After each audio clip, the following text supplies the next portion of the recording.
Hello, my name is Celine, welcome back to my channel, and today I am getting rid of some books. I have a lot of books and sometimes it just gets to be a little bit too much, so we have a bit of a cull around the shelves. I actually keep a running shelf, and whenever I read a book and I finish it and I just feel like I probably won't reread it or I probably don't really want to keep it, I sort of put it on my shelf and then I give myself another month or two to think about it, and sometimes I will take it back from the shelf and just put it with the rest of my books.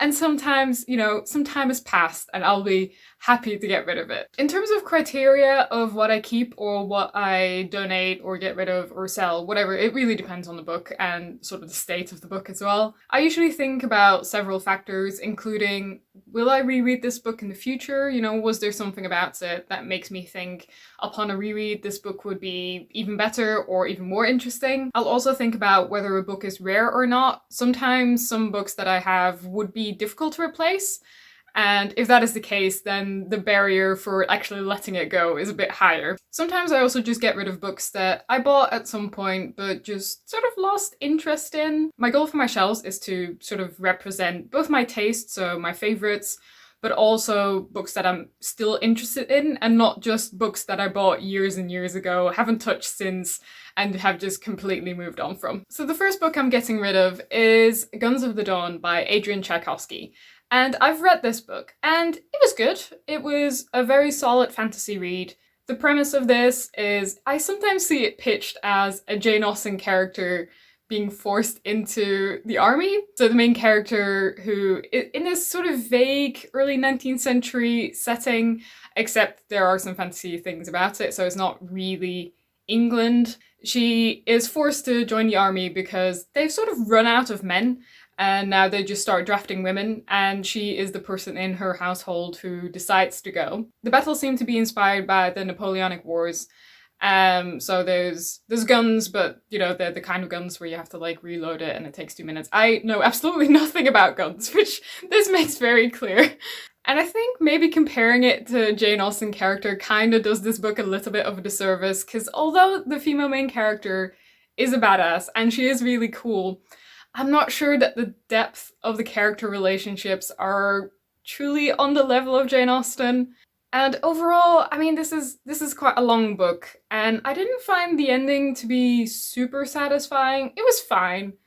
I feel like overall this book was just fine. It was good. It was entertaining, but I probably won't revisit this. The next book is Gunmetal Magic by Ilona Andrews, and I love Ilona Andrews. I specifically love the Kate Daniels series, and this is actually a book that is a spin-off from the Kate Daniels series, so I think this fits between book 8 and 9 or somewhere thereabouts. This is an urban fantasy book, and you know, it has all of the shifters, etc, etc. This is a different main character from the main series, and I really like the character in the main series. She's called Andrea, and she's like this badass gunslinger type person. However, I feel like this book has not really aged very well. There was a lot of casual misogyny between female characters. Also, in my opinion, some rather childish bickering between the main character and her love interest. The main character keeps calling this other woman the blonde bimbo and talks about how stupid she is, and I just can't deal with that. And there was nothing really exciting about this book, so I feel slightly weird letting it go because it is part of a longer series and I'm still keeping the longer series. However, I just couldn't get through it. I made it 200 pages in and I just wasn't enjoying myself, so I think it probably has to go. Then we've got All the Birds in the Sky by Charlie Jane Anders. I started reading this book a couple of years ago. I read about half of it, sort of lost interest, which happens to me a lot, and I could not for the life of me tell you what this is about. And I even just opened the book a bit again, you know, read a paragraph here and there, and I have no idea. I have no idea what this is about. And I think the fact that it was so forgettable makes me think that it probably just wasn't for me. So I will be passing this one on to someone who will appreciate it a little bit more than me. Then we've got The Woman in the Window by A.J. Finn, which the book is fine. This is a sort of thriller where it feels like a very self-aware thriller where the person who has written this sort of knows what the common tropes are in thrillers. So we've got the unreliable female narrator. She's an alcoholic. She has a difficult home life. You know, it has those modern domestic thriller tropes that you would expect. I would say this book was fine. However, if you really want to see something interesting, I went on this rabbit hole. The author of this, a bit weird. He seems to be this sort of scammer and lies obsessively, and if you want to know more, I highly recommend doing a little bit of an internet deep dive, because it was wild, and sadly the life of the author was more interesting than the book itself. Then we've got Romancing the Duke by Tessa, and this has the worst color font for the title. Like, you can barely see this. Why was that not in white? This is a historical romance, and people absolutely love Tessa, and I thought, she sounds great, I'm gonna give it a try. I just didn't care for the male love interest. He just seemed to be a bit of an asshole, and I just didn't find him attractive or romantic whatsoever. So I think I didn't finish this, so this one is also going to go. We're in the romance part of the Unhaul, so I also have Love and Other Disasters by Anita Kelly. This is a contemporary romance between a woman and a non-binary character, and they both compete in this cooking show, and obviously they fall in love. I was kind of disappointed in the cooking show aspects. I sort of had the feeling, now I might be completely wrong, and we shouldn't really deduct things about the author by reading books, but I had the impression that the author doesn't actually really like cooking, that they do like cooking shows, but that they don't really like cooking, because the descriptions of the cooking are just a bit odd and just don't feel detailed enough for a book that is about cooking. In terms of the romance, it was fine, but this is also quite a spicy book, and there was a lot of food-based sex, and I just found that a little bit gross. I buddy read this book with a friend, and to be honest, that was the best part about it, so I think I'm letting this go. Then we've got Stormfront by Jim Butcher, and I read this book, I think about 10 years ago. This is also an urban fantasy about this guy who's a wizard and he solves crimes and murders and that kind of thing.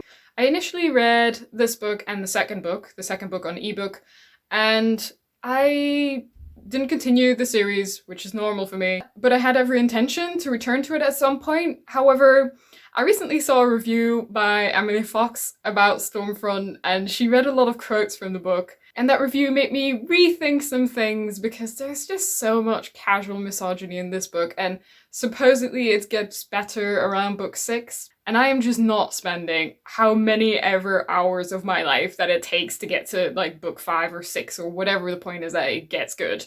I can spend my time on books that are actually good from the beginning, so I think I'm just going to let this one go. Then we've got The Night Watch by Sarah Waters. I bought this very, very cheaply, I think about £2 initially. And I thought I would like it because I enjoyed some of Sarah Waters' Victorian novels, so I quite enjoyed Tipping the Velvet, Fingersmith, and the other one whose name I have forgotten, editing me will know this. I think over time I've just kind of lost interest in Sarah Waters' writing, and this is set in the 1940s, and Second World War is one of my least favourite settings, and this has been on my shelves unread for about probably 7 or 8 years. I think it's time for it to go. Also, if I ever change my mind, I am sure I'll be able to find this kind of book in the library.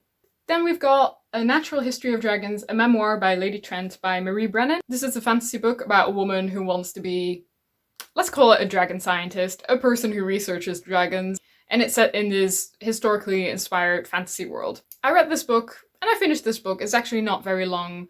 It was alright. I enjoyed it, but I felt like I got pretty much all that I wanted just from this book. It's actually a series, and I think there's 5 books in it. I'm not entirely sure. But I felt like after reading this one, I was just like, I'm satisfied. I don't really need to see anything else. And I also don't really see myself rereading this, so it's gonna go. Then we've got Lucy Foley's The Guest List. This is a thriller that I bought for, I think 50p at the charity shop. I started reading this after 2 chapters. I just didn't really jive with the writing style. For some reason, it didn't really work for me, so I didn't finish it, and it is going on my donation pile. Then I've got 19th-Century Britain, A Very Short Introduction by Christopher Harvie and H.C.G. Matthew. This is a little non-fiction book, which is exactly what it says on the tin. What isn't immediately clear though is that this is actually an extract from a longer work written in the 80s, which means that this book felt not really coherent and it didn't really feel like it was actually introducing me to much. It felt like really like this was taken from the middle of the book. So if you do want to know a little bit more about 19th century Britain, don't start here. This was not a good read. Then we've got Selected Poetry by Lord Byron, and this book annoyed me so much. So the back of the book says, this selection of poetical works includes masterpieces, such as The Corsair, and I needed the text of The Corsair for my PhD. However, it only has an extract from The Corsair. It only has 3 pages from the entirety of an epic poem. This was useless. I didn't read it. I'm getting rid of it because I just can't imagine myself reading little bits of epic poetry without the context of the rest of the poem. So I hope this book is actually useful to someone else. The next book I'm getting rid of is The Family Upstairs by Lisa Jewell. This is a thriller again, and this one is about this baby is found, but all the adults in the house are dead, and ooh, what happened? Dun, dun, dun. This was fine. It was entertaining. It was definitely a fast read. But I don't really see myself revisiting this. And then finally, we have Daisy Jones and the Six by Taylor Jenkins Reid. I absolutely adore The Seven Husbands of Evelyn Hugo. That book is so, so good. And I was hoping that I would also love Daisy Jones, which is also very beloved by a lot of people. This is written like a music documentary, and I have to admit, I don't actually like watching music documentaries in the first place. So I think this was just a losing proposition for me. I just couldn't get into this, just the interview format and the lack of any sort of context, and it just didn't work for me, which made me really sad because I really thought Taylor Jenkins Reid was just going to be all bangers for me from now on, but that turns out not to be the case. So those are the books that I will either be donating, selling. It kind of depends on the state of the book and whether I think people would actually want it. It'll be nice to make a little bit of extra space on my Unhaul shelf, so the new books that I read that I want to consider getting rid of, that they will also have a little space to await their fate. Thank you very much for watching, and I hope you have a great day. I'll see you later. Bye.